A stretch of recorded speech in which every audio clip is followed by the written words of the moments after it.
Ladies and gentlemen, welcome back to All Beer Inside. I'm your not-so-humble host, Carp, and joining me today is Anik from Cachette du Bootlegger. Hi. Hi. So what's the story? Why a beer making store, in a sense? It kind of was a business opportunity for me, being a business graduate from university and then having no job in a recession. And this kind of came up. It was actually owned by somebody else originally in 1991. And then my dad became partners with this person for a few months, and then that person left, and then I became partners with my dad at the time.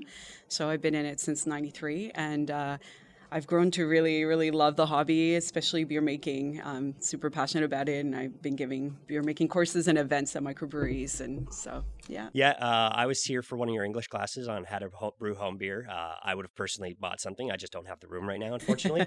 But you do homebrew?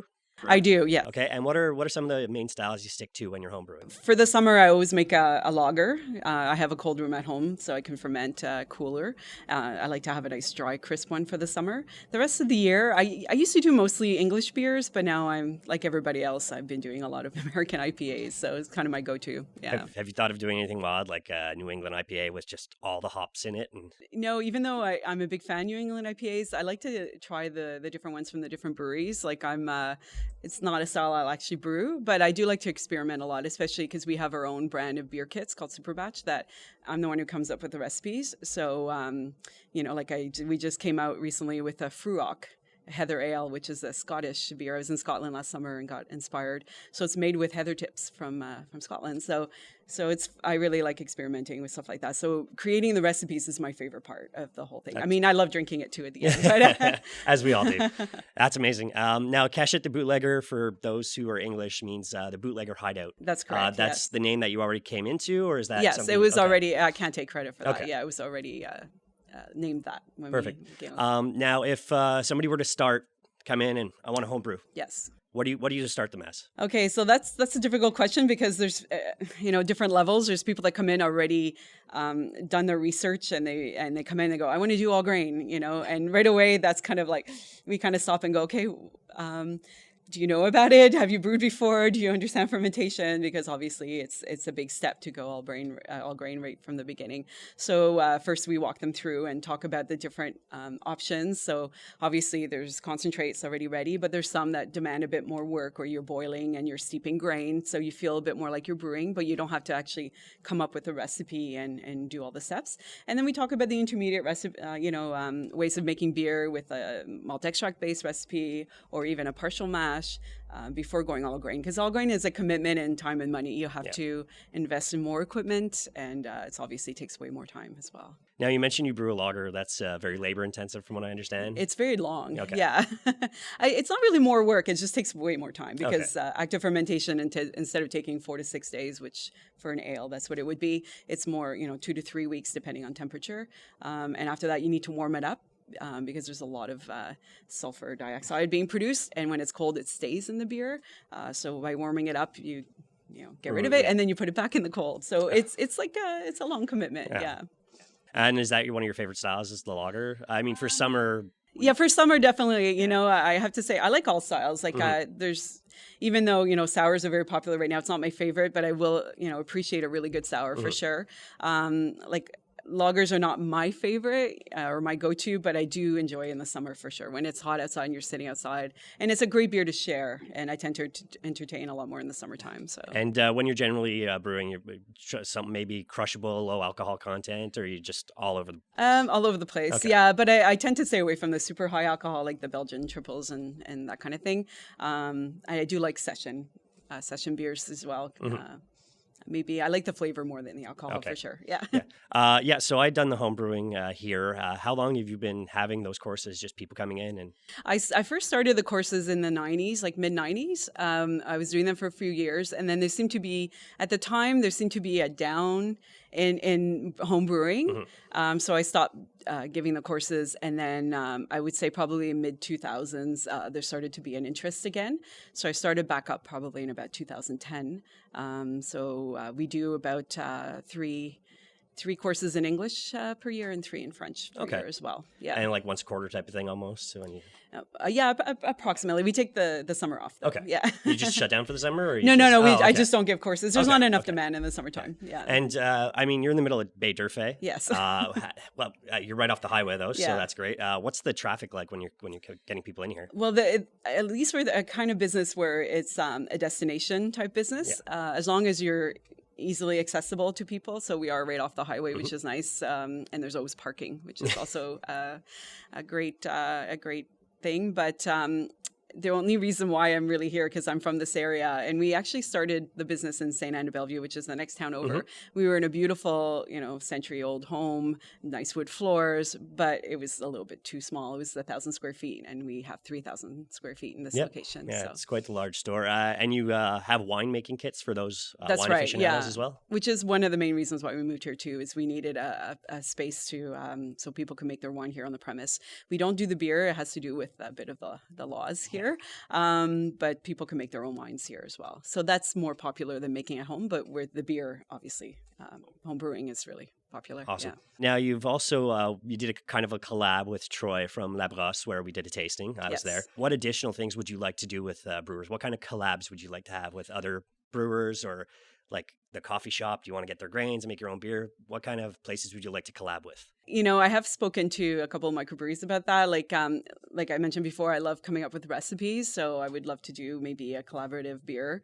And I do enjoy doing the events like that. The beer tastings at the breweries with their beers, and so for me, it's great exposure. People get to know that home brewing exists and where they can come, and it's just a really fun event as well. What are some of your favorite microbreweries in Montreal that you go to? I have to mention the ones that I know personally too, who started as homebrewers with me. So Le Castor, there's Bois Blanc, La Brosse. Those are kind of, because they're close by, I tend to go there. Trois Lacs, so most of them have started here as a homebrewer, or at least come here at some point. So I know them personally, so that's really fun for me too. Cool. Yeah. So you mentioned pre-interview, you've gone to Ireland and tried the microbrews. Where's a beercation you'd like to go to that you've never been to? Oh, that's a tough one. Probably some of the old European areas, like, Czech Republic or even Germany. I've never been. So I'd love to go there and see more of the traditional beers. Yeah, well, myself and my videographer, Phil, were talking about hopefully Oktoberfest this year and then making our way through Belgium. Nice. So we're like, we want those monastery beers. We want to try those. Yes. And I'd like to see the roots of it. You're talking about, I mean, beer's been around since Mesopotamia. So with the creation of craft brew now, it's just exploding bigger and bigger and bigger. So that's right. To me, there's a lot of opportunity if given the proper guidance in our province. And because I know in Ontario, they actually have a guidebook on how to start your own brewery. Wow. And hand it to people. And they're like, here, have fun, start it. So nice. That's something I think we need here. Thankfully, there's a lot of creative people making their own businesses. You come along, you give people the homebrew kit and give them the basics. So that's exactly, to me, that's exactly what we need in the beer scene is people trying new things. Yes, and also if you do want to become a professional brewer or own a brewery, you kind of need experience how to brew, and so doing it on a homebrew scale is kind of makes sense, right? You start small, and often too test batches in breweries will be small, like 5-gallon batches, which is what homebrewers do. So it's a great way for that. Yeah. But you're talking about like traveling too. Like, I have to say the one thing I was disappointed where I'm traveling, if I've been to Australia and wherever and trying beers. American IPAs are everywhere, which is great. I love them. But I kind of, is hoping for more traditionalist, excuse me, like I said, in Scotland and Ireland. More your ESBs. Yeah, I was kind of looking for the more traditional beers. And with the microbreweries, you didn't really find that. It was more American beers, which, like I said, is great. But it'd be nice to see a bit more of the traditional beers being brewed still. Yeah. I mean, from what I'm catching, like America's the home of the craft beer right now. I think there's something like 7,000 microbreweries in America, which is, I mean, just across the border in Plattsburgh, there's 3.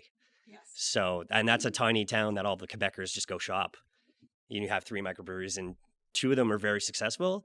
The third one's in a hotel, so that can't be doing too bad either. And I enjoy their beers, but I enjoy I'll try all beers. I've said it before, it's almost like Pokemon. I want to try them all. Yes. So, which is impossible because there's always new ones. Well, coming that's, up all the time. and I'm an Untappd guy, so that's not helping my situation at all. I'm like, oh, new beer, another new beer. Last night I had a orange chocolate blonde ale. I'm like, there's no way this will work. And it's those orange ones you crush? Yes, It yes, tasted yes. like that in beer. I'm like, this Wow. is amazing. So Yeah. have you ever thought about doing something wild like that? Just throwing in some lemons and some oranges and seeing what you Um, get? Or yes. The thing is, because most of the time when I come up with beers is because I want to use those recipes in my own beer kit that I'm going to sell to people. So I'm a little bit less, I'm a little more hesitant, I guess, of experimenting, because most of the time those are beers that I would drink, but nobody else would. okay. So Now, yeah. if you were to start your home brewing recipes at La Brosse, let's say, because they're probably the closest one to you, would you start canning? Where would you come up with labels? Would you come up with some names? I have no idea. I've never really thought it through, Okay. So it's one of those things. It's just an idea without actually thinking it through. So, yeah, I mean, I don't know. Okay, so Yeah. pretty much you homebrew and you're like, it's my beer. Yeah, yeah, exactly. But I love the labels though that the microbreweries are coming up with. It's so interesting when you go in one of those specialized shops and you see all the beers and the different styles and names and labels. So it's really fascinating. I think there's a lot of talented people out there, and because beer making is obviously it's half science. There's a lot of science Yeah. involved. You have to understand it, but it's half art as well. It's just kind of getting a feeling for the blending of the ingredients and all that. So I think most home brewers and professional brewers are artists, really. So I think it's really cool what they're doing. Yeah. What would be the most difficult part about homebrewing? Just getting started, like actually, bite the bullet and say, okay, I'm going to start, because it's more that, actually stepping into a homebrew shop for the first time. I think it's the most difficult part. Once you're in here, and if you love beer, it's easy to get excited about it. So Excellent. And so I know a big proponent of is cleaning. yeah, well, that's the not fun part. Okay. So cleaning, sanitizing is essential, and it takes up a lot of time. But obviously, this is the least fun part of brewing. But it's unfortunately essential, and it's one of those things you can't cut into. Yeah. So yeah. Do you use any? I know you make your own recipes, but have you looked on Pinterest or anything to have clones of other recipes to just try them and experiment with? I haven't actually, because usually I just like coming up with recipes. So, but I will do research when Okay. I have a style in mind. Like I mentioned, that Fruoc beer, like obviously I knew nothing about it. It was first brewed 4,000 years ago in Scotland. But I started looking online at different recipes that were posted, and then trying a little bit of this, a little bit of that, whatever seems to make sense. So I don't do clones per se. Okay. I'm not that type of brewer. I know there's a lot that just want to do exactly that beer that they love. But I'm all about, compromise, or, okay, what's available? What can I do? This seems more interesting to me. So Yeah, well, I mean, it's just creating your own recipes, and like you said, it's science when you think about it. Yeah. You got to get your measurements right and your experiments at the same time, in a sense. So that's the most important part, is you need to experiment. At the same time, though, like, you still want to have your regular beer. So. You still want beer you want to be able Yeah. to drink and Yeah. not dump. Yeah, for sure. Yeah. You don't want something skunky, for sure. Well, yeah. Or unless that's Or contaminated. Yeah, or yeah, exactly. Yes. Yeah. Yeah, because I know you had actually presented as a beer when I was at the homebrewing course, Yes. and it was one was very good. And I can't remember the other one very, very well, but it was like, this is what homebrewing's like. And we have a friend, we've tried his homebrew, and it's the same thing. He makes a beer that he wants to drink. That's right. Yeah. So it's just malty and very clean. I remember your beer being very good. I can't remember what it was. I think it was early IPA or something. Okay. It's like 3 years ago, so it's I can't memory's remember not either really what there. I had at the time, Yeah. but it's happened to me once that I actually had to throw out a beer, and that was an experiment I was doing, because I tried fermenting with a wine yeast to try to get it dry. And I have to say that did not work. So anybody out there want to try it? Wine yeast and beer. It doesn't work. No. Doesn't work. So that one I had to dump, and unfortunately it had nothing to do with contamination. It was just the flavor.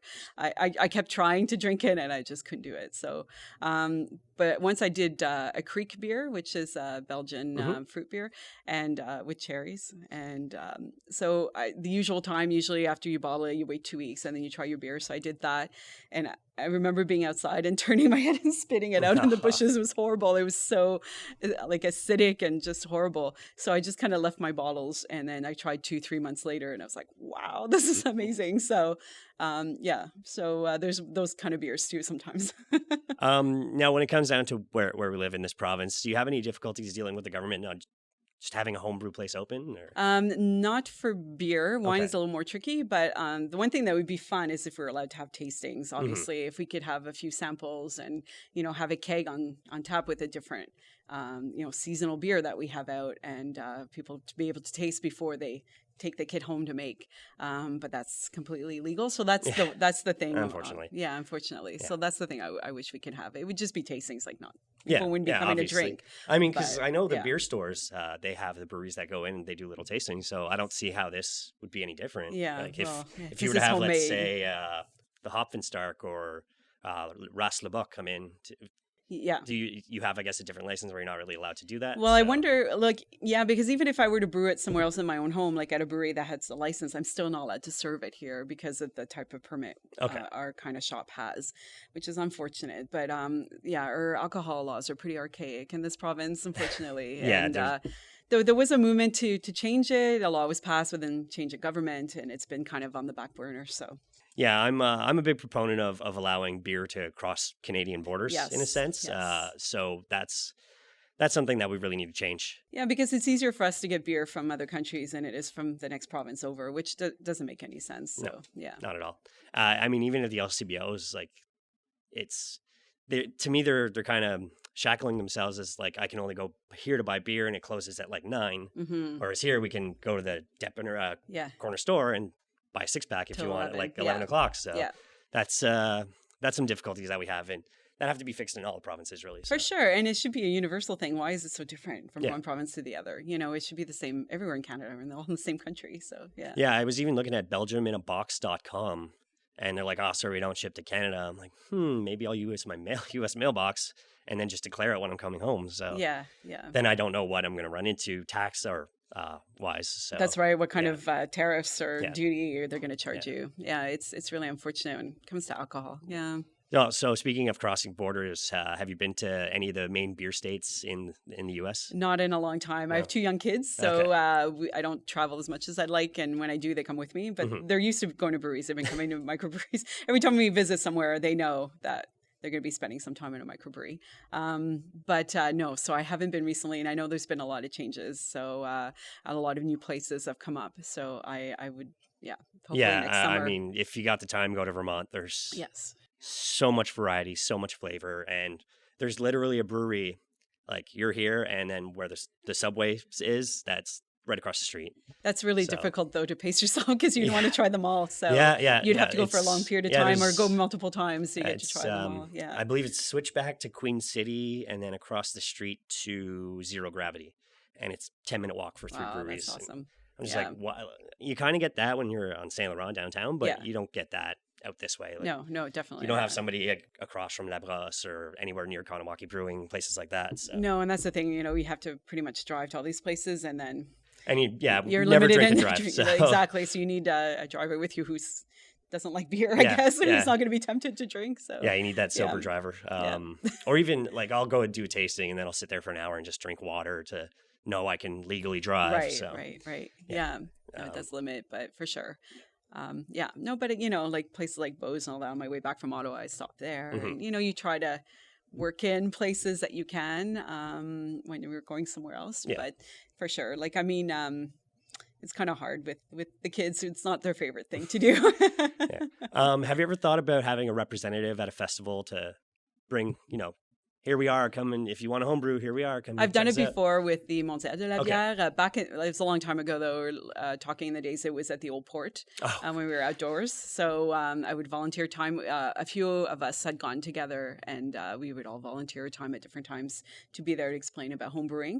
And we had the beer, homebrew beer from kits brewed at a brewery, so we could serve it under license and everything. It was all good. So it was great. Did it bring us new customers? I don't think so. Okay. But it's a lot of expense, and so for us, it just wasn't not worth it. Especially with just me as one store like this, it's just it's just unfortunate. Yeah. So I try to go to the festivals though, and then talk to people. And I've been hit before on the shoulder and turn around and say, "Hey, I want to start making beer." Yeah. I was told, you have a shop, so try to get my name out there and try to meet the brewers I don't know, so that they can refer me to some of their clients who want to start brewing. So tell the people where they can find you. All right. So we're in Baie, which is a suburb of Montreal in the West Island. So it's exit 42, Morgan Road on the 20. And we're right in the strip mall. So it's easy. We're easy to find. And we're online. We have an online shop as well. For the website, what would that be? So it's cachettedubootlegger.ca. And our online shop is boutique.cachettedubootlegger.ca. Facebook, Twitter, any of that? Yeah, Facebook as well, at Cachette du Bootlegger. Not on Twitter, but Instagram also. Perfect. Excellent. So thank you very much. Have Thank yourself you. a great day. Thank you. I appreciate it. Thank you. Thank you.